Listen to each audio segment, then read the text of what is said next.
Jhansi medical college अग्निकांड में 10 नवजात बच्चों की मौत की खबर सुनते ही सीएम योगी आदित्यनाथ के निर्देश पर डिप्टी सीएम व स्वास्थ्य मंत्री ब्रजेश पाठक देर रात ही लखनऊ से झांसी के लिए रवाना हो गए, जहां तड़के सुबह 5 बजे वह झांसी पहुंचे और मेडिकल कॉलेज पहुंचकर घटनास्थल का निरीक्षण करने के बाद मीडिया से बातचीत में कहा कि सरकार मासूम बच्चों के परिजनों के साथ खड़ी है। मामले की 3 स्तर पर जांच कराई जाएगी और लापरवाही बरतने वाले दोषी अधिकारी कर्मचारियों को कतई नहीं बख्शा जाएगा। इस दौरान 5 बच्चों का पता न चलने पर उनके परिजनों ने मेडिकल कॉलेज के बाहर हंगामा कर दिया, जिस पर डिप्टी सीएम ने कहा कि जिन बच्चों की शिनाख्त नहीं हो पाएगी उनका डीएनए टेस्ट कराकर पता लगाया जाएगा।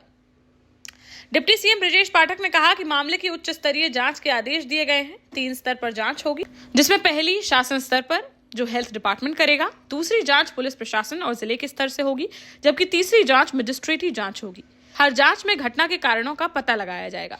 जो कारण होंगे उन्हें जनता के समक्ष रखा जाएगा और इसमें जिस किसी की भी लापरवाही सामने आएगी उस पर कड़ी कार्रवाई अमल में लाई जाएगी। घटना बहुत ही दुर्भाग्यपूर्ण है। सरकार ने बहुत ही गंभीरता के साथ लिया है। 10 बच्चों की बहुत ही दुखद मृत्यु हुई है और हम सब परिजनों के साथ मिलकर के बच्चों को आइडेंटिफाइड कर रहे हैं कि किन किन बच्चों की डेथ हुई, किन परिजनों के हैं। घटना के जांच के आदेश उच्च स्तरीय दिए गए हैं। पहली जांच तो शासन स्तर से होगी, जो हेल्थ डिपार्टमेंट करेगा। दूसरी जांच पुलिस प्रशासन और जिले के स्तर से होगी, जिसमें फायर विभाग की भी टीम शामिल होगी। और तीसरी मजिस्ट्रेटी जांच के भी आदेश दिए गए हैं। हर स्थिति में घटना के कारणों का पता लगाया जाएगा और जो भी कारण होंगे वो आपके समक्ष, हम प्रदेशी जनता के समक्ष आपके माध्यम से रखेंगे। सबसे बड़ी बात यह है कि घटना कैसे हुई, किन कारणों से हुई, इस बात का हम पता लगाएंगे और यदि किसी स्तर पर लापरवाही पाई गई तो उसकी जिम्मेदारी भी हम तय करेंगे, उनके खिलाफ भी हम कड़ी कार्रवाई करेंगे, किसी को छोड़ेंगे नहीं। बच्चों के परिजनों के साथ, बच्चों के साथ पूरी सरकार खड़ी है। हम स्वयं दुखी हैं। रात से जब से हमें घटना की जानकारी मिली, हम लगातार डिस्ट्रिक्ट एडमिनिस्ट्रेशन के साथ साथ हम मेडिकल कॉलेज प्रशासन के संपर्क में हैं। हमारे साथ प्रमुख सचिव महोदय भी आए हैं। हर स्थिति में हम साफ साफ करेंगे कि कहां से आग लगी, किसकी लापरवाही है। यदि लापरवाही नहीं, दुर्घटना है, तो उसकी भी हम जांच रिपोर्ट आपके समक्ष रखेंगे। प्रथम दृष्टया हमें पता करने पे जो हमने बात किया है चिकित्सकों से, नर्सेस से, पैरामेडिकल स्टाफ से, हमारे स्टाफ ने, चिकित्सकों ने बहुत बहादुरी के साथ बच्चों को बचाने का काम किया है। बड़ी संख्या में बच्चे रेस्क्यू किए गए हैं। जो हमारी माताएं बहनें भर्ती थी उनको भी हमने रेस्क्यू किया है। सबका अच्छा इलाज चल रहा है। हमारे सामने सबसे बड़ी पहली चुनौती है, जो हमारे बच्चे घायल हैं, जो बच्चे हैं, उनको हम उच्च स्तरीय इलाज दें। सभी बच्चे जिनको हमने देखा है अपनी आंखों से, वो स्वस्थ हैं। मेरी जिम्मेदारी है कि बच्चों को हम क्वालिटी मेडिकल हेल्थ उनको हम प्रदान करें और हर स्थिति से निपटने के लिए यहाँ पर हमने मेडिकल कॉलेज प्रशासन को कहा है, डिस्ट्रिक्ट एडमिनिस्ट्रेशन को कहा है। अभी किन कारणों से घटना घटी है उसकी जांच रिपोर्ट आ जाएगी तो मैं आपके समक्ष दोबारा आऊंगा। 18 बच्चों के 18 बेड के वार्ड में 50 से अधिक बच्चे की मृत्यु है। 18 बेड के वार्ड में बताया जा रहा है मिसिंग है। अभी मैं पूरी बात बता रहा हूँ। ये फरवरी में इसका फायर सेफ्टी ऑडिट हुआ था। इसमें फायर विभाग के साथ पूरी तरह से हम लोगों ने इसका ऑडिट किया था।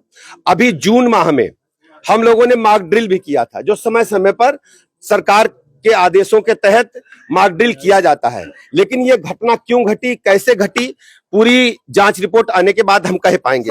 अभी जो वर्तमान स्थिति है, मैं आपको स्पष्ट कर दूं, अभी जो वर्तमान स्थिति है, ये अभी 17 जो बच्चे हैं वो हमारे हॉस्पिटल में हमारे पास हैं।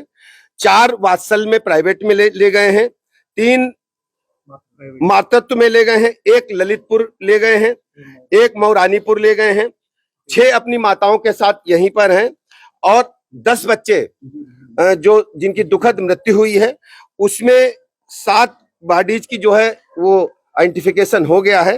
3 की शिनाख्त नहीं हो पा रही है। उनके परिजनों से संपर्क करके शिनाख्त के प्रयास किए जा रहे हैं और 6 परिजनों से अभी संपर्क नहीं हो पा रहा है। हम मोबाइल नंबर उनके स्विच ऑफ है और हम उनके घर के एड्रेस पर संपर्क करके प्रयास कर रहे हैं कि वो बच्चे कहाँ हैं, उनके बारे में हम जानकारी लें। इनको आर्थिक मदद के लिए सरकार ने कुछ हम 50 से अधिक बच्चे क्यों थे? पूरी आर्थिक मदद भी करेंगे, पूरी सरकार इनके साथ है, हर स्थिति में हम परिजनों के साथ खड़े हैं, बच्चों के साथ जो बच्चे अनआइडेंटिफाइड हैं, अगर उनका आइडेंटिफिकेशन समय से नहीं हो पाता तो डीएनए जांच भी कराएंगे, उसके बाद परिजनों को सौंपेंगे। सर, इनको कोई मुआवजा वगैरह भी दिया जा रहा है?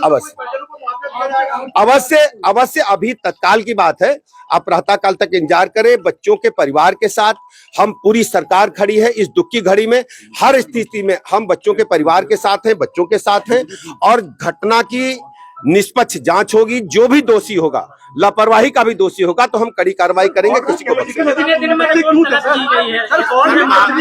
में इतनी कैपेसिटी नहीं थी, इसके बाद भी इतने बच्चे कैसे भर्ती? देखिए, 24 घंटे के अंदर प्राथमिक रिपोर्ट आएगी और मजिस्ट्रेटी रिपोर्ट जैसे ही मिलेगी हम कड़ी कार्रवाई करेंगे। सर, बाढ़ में सर इतनी कैपेसिटी नहीं थी, उसके बावजूद इतने बच्चे ये प्राथमिक रिपोर्ट मांगी, अभी तो मैं स्वयं जो देखा है मैंने आपके समक्ष कहा है, 12 घंटे में प्राथमिक रिपोर्ट आएगी। सर, यहाँ बच्चों के परिवार वालों का कहना है कि हम लोगों ने बच्चों को बचाया है, डॉक्टरों ने किसी ने मदद नहीं की है। देखिए, सभी लोग लगे थे और मैं बच्चों के परिजनों ने भी काम किया है, हमारे चिकित्सक स्टाफ ने भी, पैरामेडिकल स्टाफ ने, सबने काम किया है। देश का जाना माना सैनफिन ग्रुप आपके लिए फिर लाया है झांसी में वास्तु के हिसाब से फ्लोर प्लान सहित एक शानदार टाउनशिप, जिसमें सुरक्षा की दृष्टि से सीसीटीवी, एक ही ग्रैंड गेट से एंट्री और एग्जिट, चौड़ी सड़कें, parking, car wash area, senior citizen and international fountain parks, swimming pool, gym, badminton, tennis आदि courts, school, hospital, shopping mart आदि कई सुविधाएं। इसीलिए तो हम झांसी में लोगों की पहली पसंद।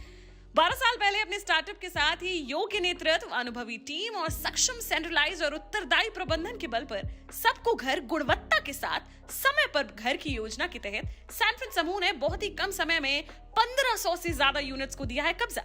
समय पर डिलीवरी से हमारे ग्राहकों में बढ़ा है विश्वास और मिली है संतुष्टि। सैनफिन समूह ने बहुत कम समय में Sanfin Ashok city, green homes residency, green homes city, Sanfin Ashok valley, Delhi public school, Sanfin शाखा, केन सैनफिन अस्पताल सहित कई अन्य परियोजनाओं के साथ नई झांसी के निर्माण में स्थापित किया है एक बड़ा मुकाम। तो आप भी आज ही आइए अपने परिवार के साथ और कीजिए अपने सपने साकार।